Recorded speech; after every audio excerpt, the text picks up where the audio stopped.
Joe on Joe is the only podcast where Joe talks about Joe. And now, your host, Joe Slepsky. Hello again, everybody, and welcome back to Joe on Joe. It is me, your host, Joe Slepsky, and we are back this week with another exciting episode of Draw with Joe. That's right, we are on YouTube this week, so if you're hearing this in your audio, I'm doing my best to make it a fabulous audio experience for you, but it can fully be experienced on our YouTube page. So go to the Joe on Joe YouTube page. Links will be in the store notes, or you can go to YouTube, search for Joe on Joe, and you'll find the full graphic episode. We've been doing these for about four weeks now. 4 weeks, yeah. We did some Sky Striker action, some Hawk action. Last week we did a head-on face shot of Major Bludd. And this week we're doing a profile one.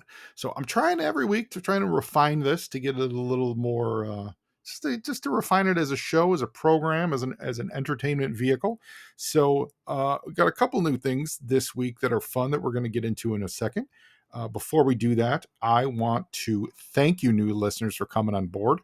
If you're new to the show, this is the long-running podcast where I've talked about every episode of the G.I. Joe cartoon, going back all the way back. We've talked about DIC, we've talked about Extreme, Sunbow. I've covered every single issue of the Marvel Real American Hero comic book.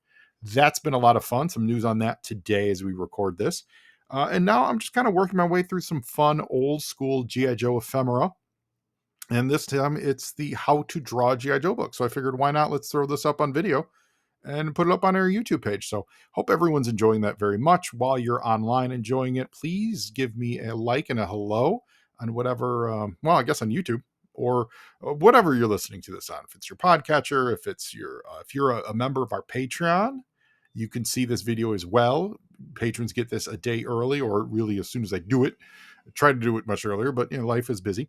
Patreon.com/Joe and Joe Pod. Say hello at Joe and Joe Pod. That is on Facebook, Twitter, and Instagram. Send me an email to joeandjoepod@gmail.com and say hello. That music you hear lightly in the background, hopefully it's light enough, not too drowning out, is Cold Slither by Hot as Hell, the awesome band that put together our music for the Cold Slither episode, like 5 years ago. But I figured I wanted a bed of music behind this to kind of eat up some of the more quiet spots for the audio listeners. So hopefully this isn't too distracting. If it is, maybe we'll change course next week. And I'm recording it like live as we go, so I'm not laying it in as a bed, so it's kind of hard for me to separate it out. Maybe we'll play with that next week. I don't know. Anyway, if you enjoy that music, of course, just search on our pod for Cold Slither. I believe I've hosted all the versions of this at various moments, so you guys can download them and turn them into MP3s and stuff. So no need to bother me. Sure, you can always bug me. You can always pop in and say hello, send me the link. But yeah, they're on our feed. So if you just give a search on our feed, you should see it. Just search for Cold Slither. You'll not only see the behind the music, but also all the singular tracks for this. But I figured that'd be fun, non-copyrightable music to have playing in the background. So that's great. I also want to give a big shout out to our sponsor, the Movies in a Meal podcast. They are fabulous. Let's see, this week, the Mrs. Toiletile and I, we saw Furiosa, which is freaking awesome. I loved it. Absolutely amazing. I want more of those. George Miller, I need you to take some kind of infinity formula longevity serum. They're fantastic. So I really, really, really dug Furiosa. And I also saw the Strangers Chapter 1, which I'll say this, it's good. It was scary in all the right moments and all that stuff. Like, that was well done. I appreciated it. But I didn't notice any prequel part to it. And I thought that's how they were building that movie, as some kind of prequel-y thing. We don't even like. Anyway, spoiler alert. I was confounded. I thought we were there for a prequel, and there was no prequel involved. So that was weird. And maybe that was just my expectation. I don't know. Whatever. It is what it is. But if you guys saw those movies too, if you want to hear someone talk about it in a real way, you need to go to our sponsors, the Movies in the Middle podcast. They are going to dissect those movies. I'm sure they've done Furiosa, and I'm sure that they're going to do Strangers Chapter 1 or It Follows or whatever it is. So this week we are doing another Major Bludd. We're going to do a profile this week, but a couple fun additions. One, I found this 31-year-old eraser, an old school Jim Lee Wolverine eraser. You're going to be our eraser today. I also found some kneaded erasers. Kneaded erasers. If you're not familiar with what a kneaded eraser is, kneaded as in K and kneaded. They're great. They're malleable. They last forever. I'm not kidding. This is literally probably 20 years old, if not older. This I haven't even opened because what do I need it for when I have this? He exists. And then here's a little stub of another eraser. I'll just try to use that up. So I get rid of it. But I'm also drawing with a technical pencil today. It's a Stadler Mars Tech pencil. Apparently made in Germany. I don't know what the lead weight is in it though, to be honest. I have 3 widths here. You look on your lead replacements. I've got a 2H. I've got a 3H, and I believe this is an HB. Yeah, it is an HB. I don't know what's loaded up in here, but they are different hardness, like firm, thick, different. They erase better, is what I'm saying. Regular number 2 pencils, pretty soft hard lead. That's what I'm trying to think of. Regular number 2 pencils, as we've seen in the last few weeks, it smudges quickly. It's much easier for things like math than doing homework and stuff. But when you get into the drawing world stuff, you tend to use something like this, like a 2 or a 3 or an HB, which are harder, and so they don't smudge as quicker. So I don't know what's in this, but if you've never used a technical pencil, here's a little thing. Got a little button on the end. Pop it out. It's got a little clasp, and then it grabs the lead and in there, and then that's it. And it's kind of self-sharpening. If you use it, if you rotate it, it should keep its edge. If not, you just throw it in a little sharpener. Whatever. Anyway, you're good. The other thing I found is this old ass Spider-Man. Look out. So we're using a Spider-Man ruler. And actually, this came in real handy because last week we were using this big old Joe Kubert, right? T-square. That's just too big for my needs here. It's a lot. That is just a lot of ruler for what we're doing on this page. So I found this, which is funny because it's sponsored by Movie, which I believe they do those movies in front of the films at AMC now. But yeah, so this is from the original Spider-Man. I don't know where this came from, but it was in my box of goods. And I used it. I jumped the gun too a little quickly. I laid down our tracks. I think I realized that was something that was at least in my head that was slowing me up. And so I was able to take a little time before the show and lay the track work so we can get into the meat and potatoes of this. But this is great because I can now show you what the final move was. So from the how-to, you see this on this side. Profile, I'll read what they wrote here. Very much the same as drawing the front of the face. Start with an oval shape, divide it with the center line and eye line as you did the front view, but this time tilt the center line forward. Once again, shoulder falls about 1/4 of the head height below the chin. Now, what was great is once I kind of figured out the dimensions of what I wanted the image to be, I was able to just literally use the ruler and go, oh, that's about 1.5 inches. Okay, great. So then I was able to go, well, here's 1.5 inches down this way. And there's roughly the bottom that was, pretty much right in the middle. That's where that's where his chin rested, right? And then I was able to say, well, if that's 1.5 inches, so let's see if that's 1.5 inches, and then make that 1.5 inches, right? So it kind of like completely bisects this, not circle, but this oval thing. So then it made the measurements and the proportions a lot easier to find. I left this in there. Do you see this? This is where my eye was first saying the top of his head should be, the top of the this oval, right? That's where my eye was telling me. But once I got the ruler out, I realized I was missing a whole half inch up here. And then when I did that, I was able to kind of, this first line was where I thought the back of his head should be. And once that goes there, it made a little more sense to bring it back a little further. So I'm going to use this, since I know I'm not using that guideline at all. I'm going to erase that little one. But same thing when we got down here. I was able to kind of eyeball it, and it says quarter of the head height below the chin. You can use, it's okay to use rulers to figure out your dimensions when you're roughing something out. You don't have to go like line of sight, which is a huge lesson that I never I never learned. But I mean it. Like, it's okay. There's no cheating in this. Cheating is AI. All right. This is not cheating. This is using tools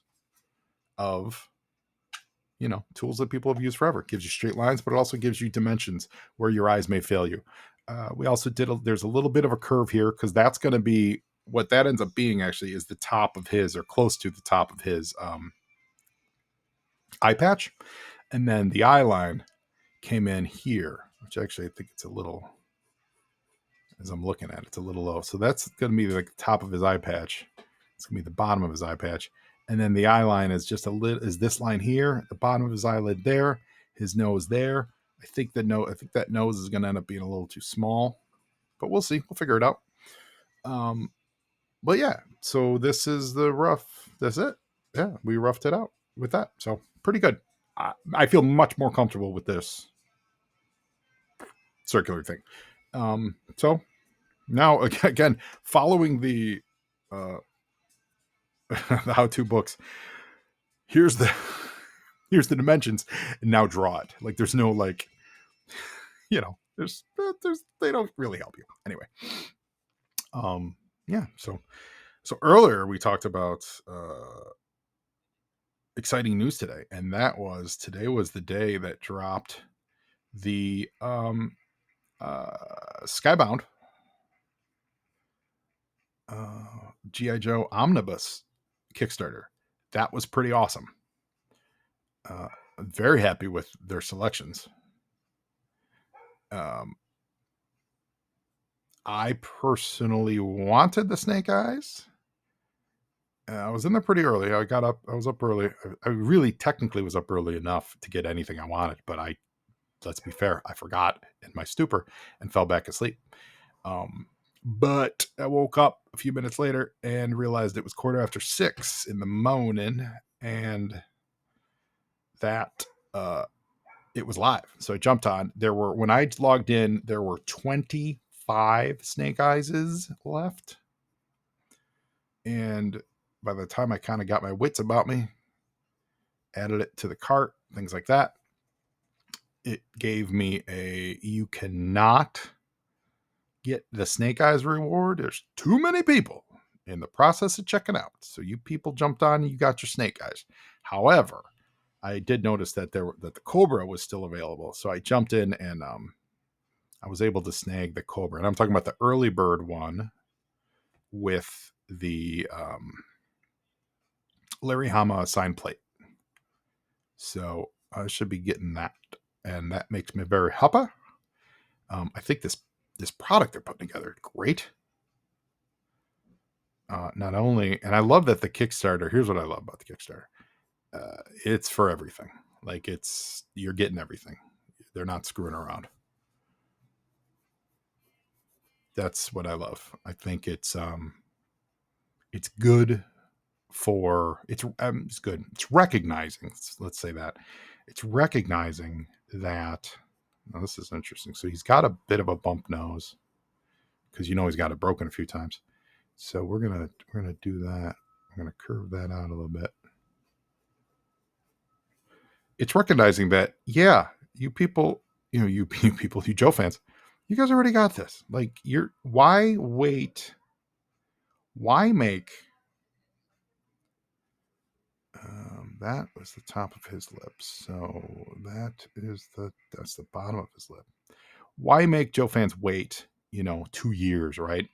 Until they'd be able to put out the entire omnibus. right? It's really the entire set of omnibuses, right? The like all four volumes, rather. It doesn't make any sense. It's been tried before.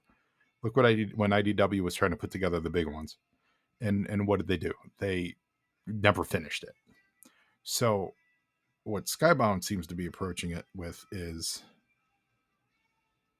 so that is supposed to be okay. So that's actually his teeth. So I'm a little off here. You guys got me excited talking about these omnibi. So these two lines, those were his teeth lines. Like his lower lip starts there. So if those are his teeth lines, and that means his upper lip curves down to there,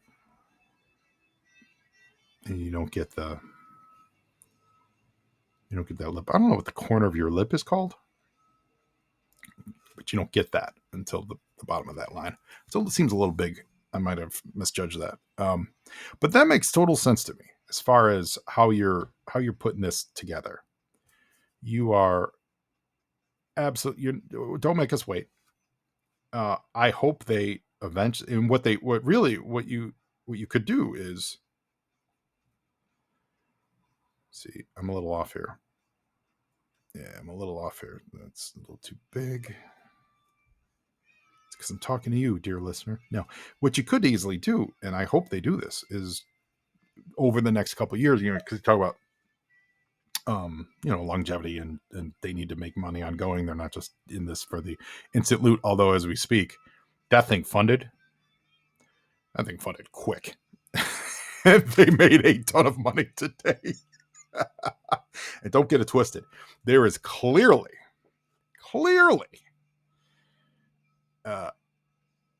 in the notes that says if you don't fill out your survey, Skybound will consider that a donation. So, listeners, if you don't fill out your survey, you ain't getting a refund.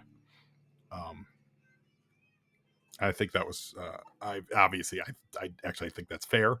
We gotta pay attention, but also pretty funny. I've never seen that. I mean, you know what? Maybe that's standard. That might be standard on these. I don't know. Let's see here. But I noticed it for the first time on this. If you don't fill out your survey, Skybound will consider that a donation. So I think my proportions are a little off here. I feel like his chin should be jutting out a little more. We should get it. There should be a little more length there. But also, I'm going to do this a little bit. Give him a pronounced Adam's apple.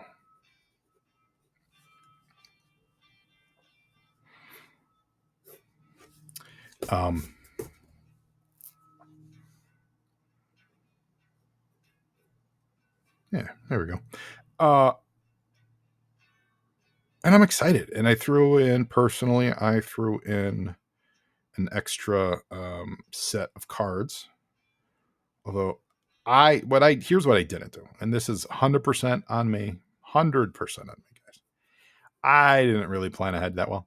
I knew kind of what I wanted, but I didn't really see that's, I didn't really do the 100%ing of what I was going to get. So I ended up ordering an extra thing of cards, not realizing I was getting a thing of cards with the original order, but that's okay. They're great. Maybe we'll do a giveaway. Maybe we'll just make, you know what? Actually, I think a friend of the show needs one. So we'll figure it out. You know what else I did do recently, which, let's see if it's in hand. I bought this guy off of the eBays, How to Draw number 3, because in my database, electronic, like the literal database, it said I didn't have this.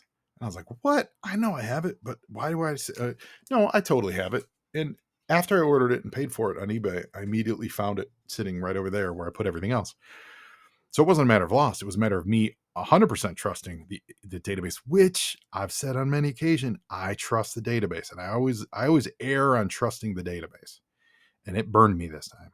I could have canceled the eBay order, but you know what? I thought about it and I said, what do I hate more than anything else when I'm selling on eBay? I hate people who cancel, because you know what? It ain't my fault that you can't keep track of whatever it is you're buying. You agreed to buy it, So buy it.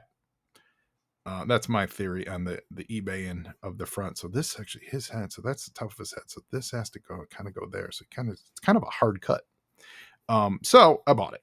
It wasn't a ton of money, but I did buy it. So I have an extra copy. I will probably be giving it to one of you loyal listeners at some point. I don't know when. Certainly after we get past that one, probably during it, because that'll be the last of these series that we end up doing. So if you look, the bottom of his hairline matches the top of his mouth. So we're a little off, but we're close. So I'll probably do a giveaway on that towards the end of this little mini arc that we're doing. So look out for that.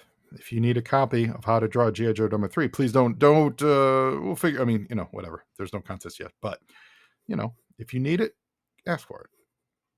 When we get there, don't ask for it now, because we're not there yet. As a couple, we're not there yet.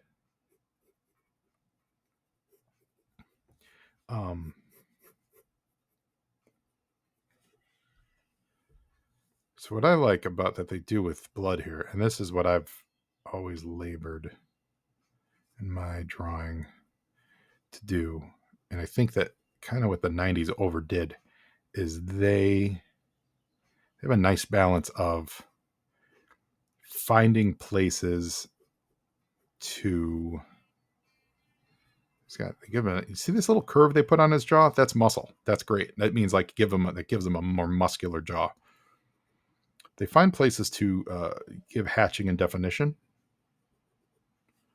That, oh my God, look at that! It's a needed eraser. Get more precise with this thing, but it's not super precise right now.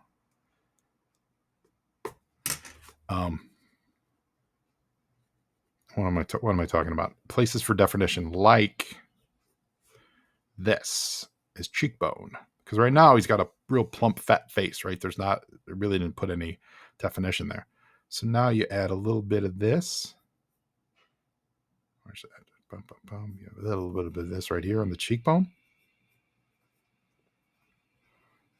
Cut down. That is, yeah, this whole thing is a little... So what we're doing is we're drawing he's got a bit of a smile on him, right?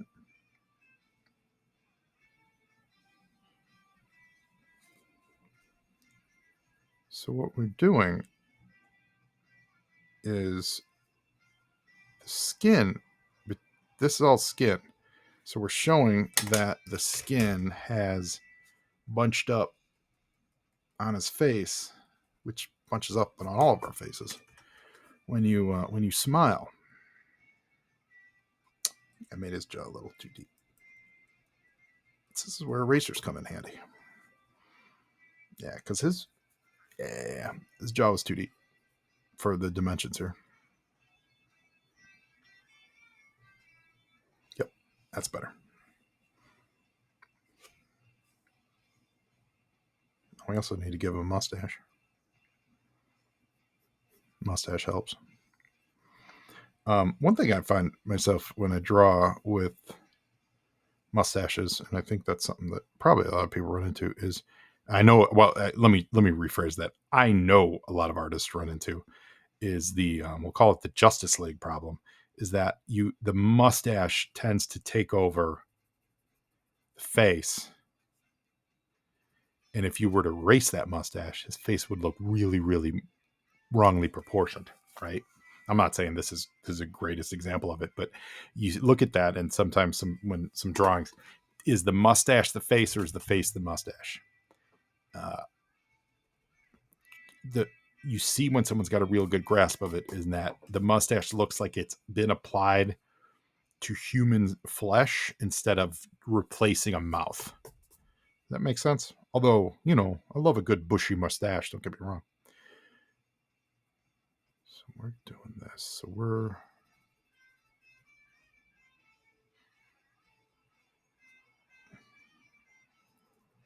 Hear that sweet, sweet cold slither in the background? So this is that's his cheek. That's the actual cheekbone. And then this is the indentation underneath the cheekbone that's that the shadow that's getting caused by that. And then the light is reflecting off that right there. So that's why, and there's also the way they do it is they're doing some cross hatching. Cross hatching is good, which literally is what it sounds like. It's, it's cross hatching is like that's hatching. And then cross hatching would be doing this. And what does it do? It looks darker than just this. Like that's a little bit of shadow. And then we're like, oh, it's a lot more shadow versus, like just straight up in the dark. Very simple techniques that are used by every comic book artist you've ever seen and enjoyed. Like that's pretty basic, but that's what it's called. That's hatching, in case some of you don't know that. And for those of you who do, back off. I'm trying to entertain the masses. So now that we've got his hairline in, I'm going to erase this. I want to try to do a little more detail on the hair this time, because it's easy to kind of just go black hair. I'm going to try not to do that this time. And again, I can tell right now, just from the angle I'm looking at this, that the angle is throwing me off a little bit, but that was making excuses. So instead of just saying burr, burr, burr, black hair,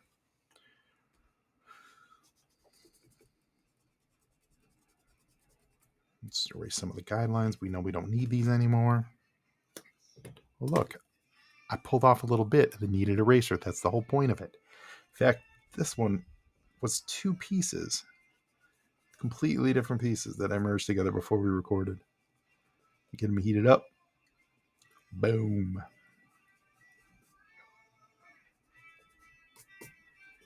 It's cool here in the cold slither.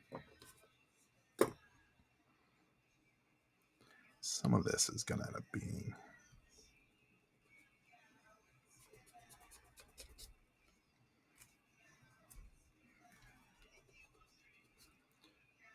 So I think next week I have an idea for how we're going to do it. And I think we're going to do a blue line next week, which will be neat. I haven't done blue line in a while. So we're going to delve into that, kind of see how that looks. Let me get this guy. Sometimes you do need to get in there with a nice edge. And these erasers, and I'm blanking on what they're called. There's a technical term for it. These literally are meant to crumble away. They grab it and they roll off, so you get a lot of crumbs. But they are designed to do that. Whereas the kneaded eraser just kind of lifts and lifts off the page. So sometimes different strokes for different parts of the job.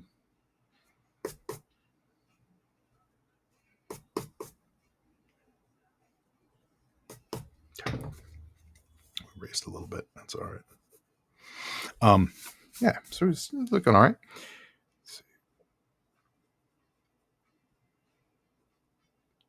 Yeah, see, this is where like you would come in with an inker.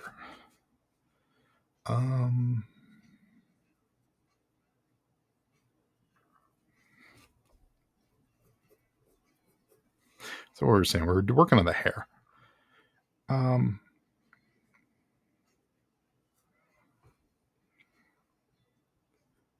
So yeah, so you see here, like they have a roughed out. Oh, hatching. That's what we're talking about. They have a roughed out with hatching, right? Then you look at the final inked piece. It's pretty black. But the hatching can guide your form and helps you find your line, right? Which leads you to the ear.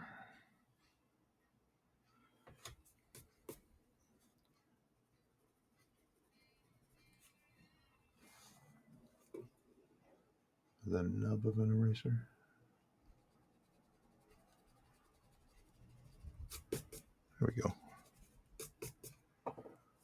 Yeah, So this ear should be back here a little bit, because then we come back here and we go boom, boom, boom, boom, boom, boom. There we go.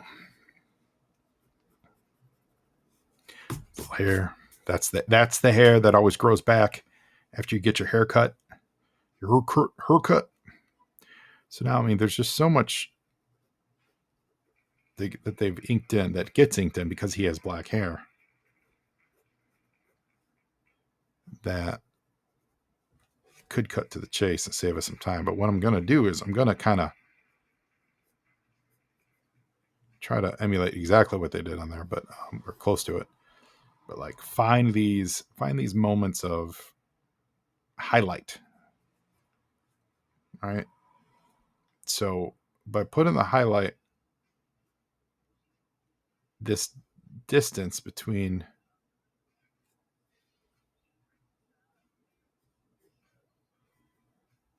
the hatching that we first did, right? So I'm doing it reverse. But the distance between there, that distance in there in the middle, that's height, that's depth. That's saying that part is reflecting differently in the light from this part. And then this, what you're seeing with when you look at comics and drawings, when you see the highlights, what it is, unless you're talking about someone like Rogue, who literally has highlights, what you're seeing is the shape of the head and the shape of the hair that is forming the head and is bouncing off the light. And I know that may sound basic and be like, yes, no shit, sorry, like no duh, Joe. But it's important to say that, because that bounce of the light is what's defining the three-dimensionality of the character you're drawing. And when you do it, uniformly, which we're going to see in a second how uniformly we did it. If you do it uniformly, then you define a shape more than just drawing a black head of hair, right? Because you can do all this work and you do all this heavy lifting, right? We got to do his eye squint. So you do all this heavy lifting, right? Of being like, I'm going to define what his eye looks like, and I'm going to define his cheekbone, and I'm going to give him, like round that cheekbone a little bit, and we're defining body, literally like hair body. Think about that. We're defining, like giving the shape of his face, and yet you throw it all away with just a black head of hair. I probably did that on last week's episode, so we're going to try to avoid that this week with. How can we do this? Well, you know what? I'll use a real soft. What is this? 3-inch? That's pretty hard, I think. Well, you know what we'll do? We'll use a number 2. We'll dip back into the bears. And this actually, maybe you'll see a difference in the general color and softness of the lead. So now the eye patch, the way they're treating it, doesn't really have any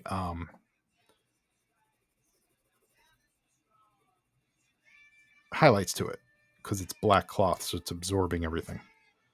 So that gets a complete black treatment.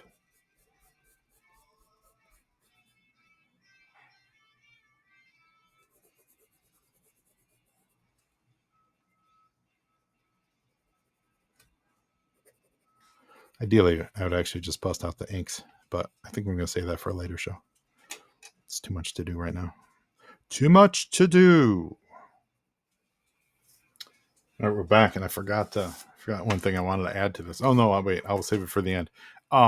Yeah. So, sorry, take a quick pause to reset the camera. Yeah, so we'll use the bears to do the black and see where we're at. Bears. I'm excited for those. The G.I. Joe omnibus, though. I think those are going to be really cool. They're going to look great on the shelf. And again, I just want a complete set. Like, that's Like, apparently that's been too much to ask for all these years. Like, it's too much to get one complete omnibus collection of G.I. Joe. IDW tried and kept failing, kept stopping. And I get it. Sales are sales. You got to make money on it. But, the method they went by seemed to doom them a little bit. I mean, it's a little bit of that could have been writing on the wall. We could have seen that just a little bit already.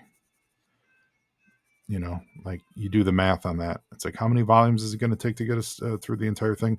What would have been like 15 or something? That's a lot. An omnibus, I'm pretty sure omnibuses existed before they started those.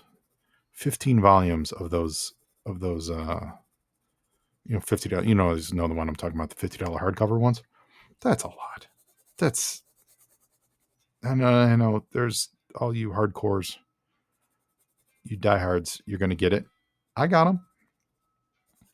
But they should have, when they, remember the first round of it, there was those deluxe editions. I have the first two. They came in like the hardcover slipcase. Like, you think you were going to do 15 volumes of that?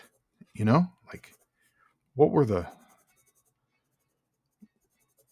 like, were there no price estimates or projections rather? Seems crazy to me.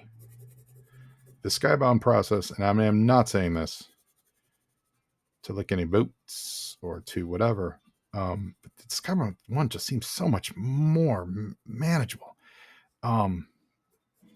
Like,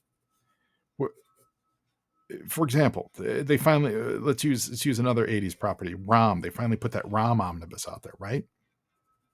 You're not gonna do a series of ROM trade paperbacks. You do the omnibus. You get everyone to buy the omnibus. If that sells crazy well, which probably didn't, but if that sells crazy well, then and if there's a reason to, then you put out like epic collections or smaller versions. But like, let everybody get the giant version they want. You're going to get your diehards first. I don't know. That's my theory, but I am not a publisher. I am just a dude drawing a Major Bludd mustache. Let's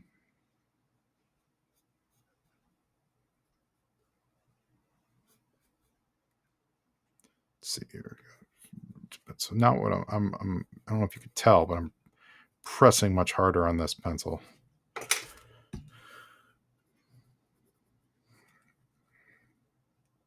Than I was before when I was roughing everything in. Yeah, I'm still never happy with. I wasn't happy with Bludd's eye patch last week. I don't think I'm happy with it this week. But it is what it is. Oh, so yeah, here we go. Hold on. There's this whole line of definition that I missed. There we go.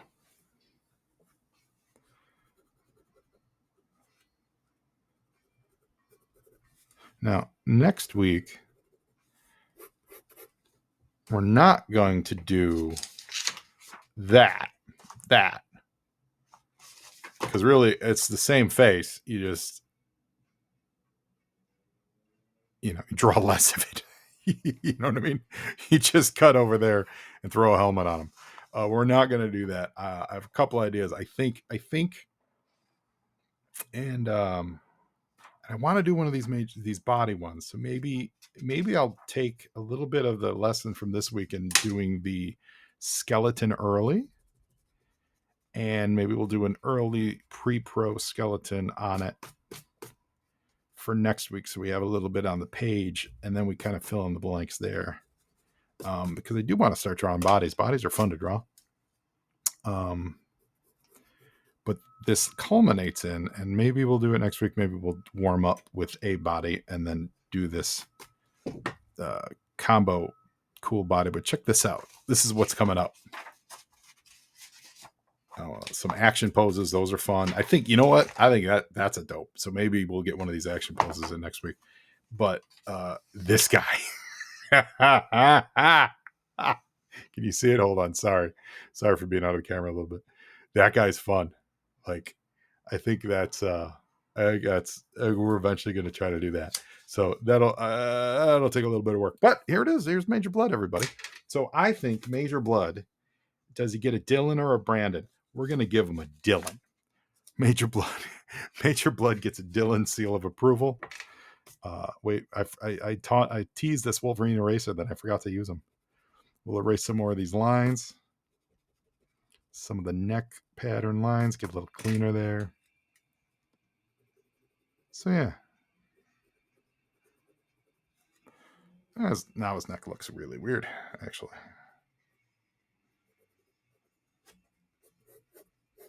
Oh, it's funny. What ended up being the opposite line ended up being a better neckline for him. Hold on, where's Wolverine? Any hoots. Man, do I appreciate you all listening and watching and subscribing. I saw some of you guys subscribing to the YouTube channel. Please, please, please do. Not for any real reason. Just lets me know that you're watching. It's more really that. We're not lighting the world on fire, but we are having fun. And we're drawing Major Bludd. So I think that's pretty good. Oh, we don't even mess with his teeth at all. What do they got his teeth looking like in this? Yeah, they don't really give him teeth. Also, I'd be more precise with some of this if we were like inking it, or if I, to be honest, literally did this with my head, really dug down. You can see it. I am sitting at it from a distance, so some of the precision is lost just because eyes are terrible. But yeah, there's Major Bludd. There's the profile Major Bludd. So, all right. Thank you all so much for listening. I appreciate each and every one of you. I will literally see you next week because we're going to be more video next week. So, as Dylan says, and I don't remember Dylan's last name because I never watched that show, but 90210 stickers are in the house, so let's use them. Dylan says, now you Joe. And Joeing is half the battle.